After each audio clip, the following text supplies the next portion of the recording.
પણ મારે આજ તમને સત્ય હકીકત છે ને શું એ કહેવી. સાહેબ જેવા 2014માં દિલ્હી ગયા ને, મને તો હાવ ભૂલી જ ગયા. કોઈ દી યાદ જ નથી કરતા. એને પત્ર મેં કેટલા બધા લખ્યા ને, મેં શિક્ષકની ભરતી માટે, કોઈ દી મારા પત્રનો જવાબ જ નથી દીધો.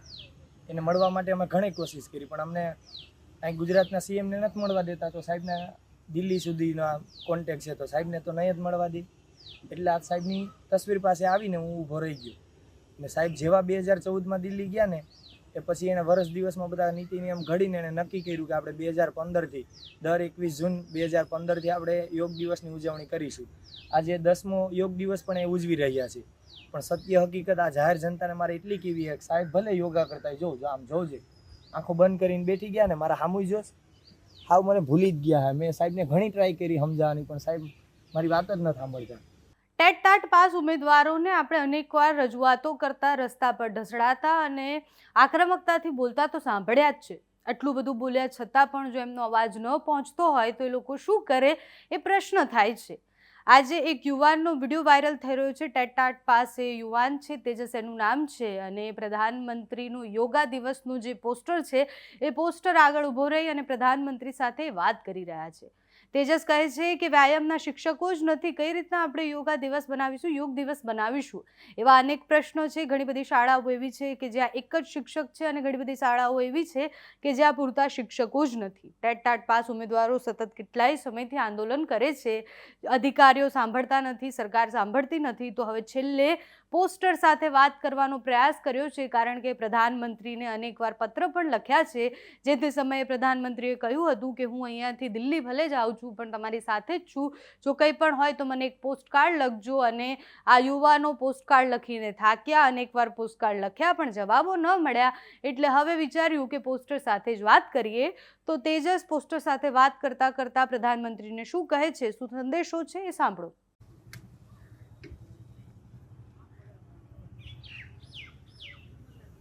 નમસ્કાર, હું ટેટ ટાટ પાસ ઉમેદવાર તેજસ મજીઠિયા.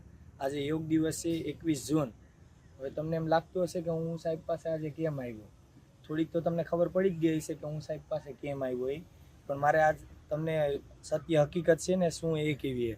સાહેબ જેવા 2014માં દિલ્હી ગયા ને, મને તો હાવ ભૂલી જ ગયા. કોઈ દી યાદ જ નથી કરતા. એને પત્ર મેં કેટલા બધા લખ્યા ને, મેં શિક્ષકની ભરતી માટે, કોઈ દી મારા પત્રનો જવાબ જ નથી દીધો. એને મળવા માટે અમે ઘણી કોશિશ કરી, પણ અમને અહીં ગુજરાતના સીએમને નથી મળવા દેતા, તો સાહેબને દિલ્હી સુધીનો કોન્ટેક્ટ છે, તો સાહેબને તો નહીં જ મળવા દે. એટલે આ સાહેબની તસવીર પાસે આવીને હું ઊભો રહી ગયો.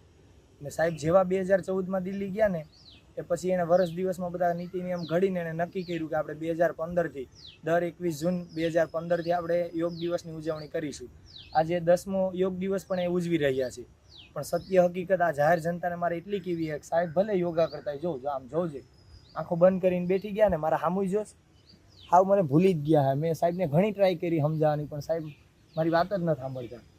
છેલ્લે 2012માં ખેલ સહાયક એટલે કે જે પીટી ટીચર આવે ને, એની સરકારી શાળાઓમાં ભરતી કરી હતી.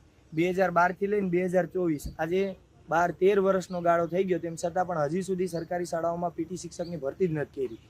તો મારે પીએમ સાહેબને બે હાથ જોડીને નમ્ર વિનંતી છે કે માત્ર ને માત્ર તમે યોગ દિવસ ઉજવો છો, ખૂબ સારી વાત કહેવાય છે, પરંતુ સરકારી શાળાઓમાં જે બાળકો ભણતા હશે એને યોગ કોણ શીખવાડશે, એને કસરત કોણ કરાવશે, એને બધી વસ્તુ દાવ છે, બેઠક દાવ છે, ઊભા દાવ છે, સૂર્ય નમસ્કાર છે, આ બધા દાવ કોણ શીખવશે? કોઈ જ નહીં. માત્ર ને માત્ર બેનરો ઉપર આપણે યોગ દિવસની ઉજવણી કરીશું તો એ તો સારું જ નથી થવાનું ને. બાળકોનો સર્વાંગી વિકાસ થવો જોઈએ. આપણે સર્વાંગી વિકાસનું એક પુસ્તક તો આપણે સરકારી શાળાઓમાં 6 થી 8ની અંદર આપી દીધું, પરંતુ એને કોણ ભણાવશે? તો એના માટે આપણી એક જ રજૂઆત છે સરકારશ્રીને કે તમે સરકારી શાળાઓમાં આજે ખેલ સહાયકની વાત કરીએ આપણે તો 5000 જેટલા ઉમેદવારોએ પરીક્ષા આપી હતી. એમાંથી માત્ર ને માત્ર જોવા જઈએ તો 700-800 જેટલા ઉમેદવારો પાસ છે. તો એની તમે પીટી ટીચર તરીકે કાયમી શિક્ષકની ભરતી કરો, નહીં કે 11 મહિનાના કરાર આધારિત.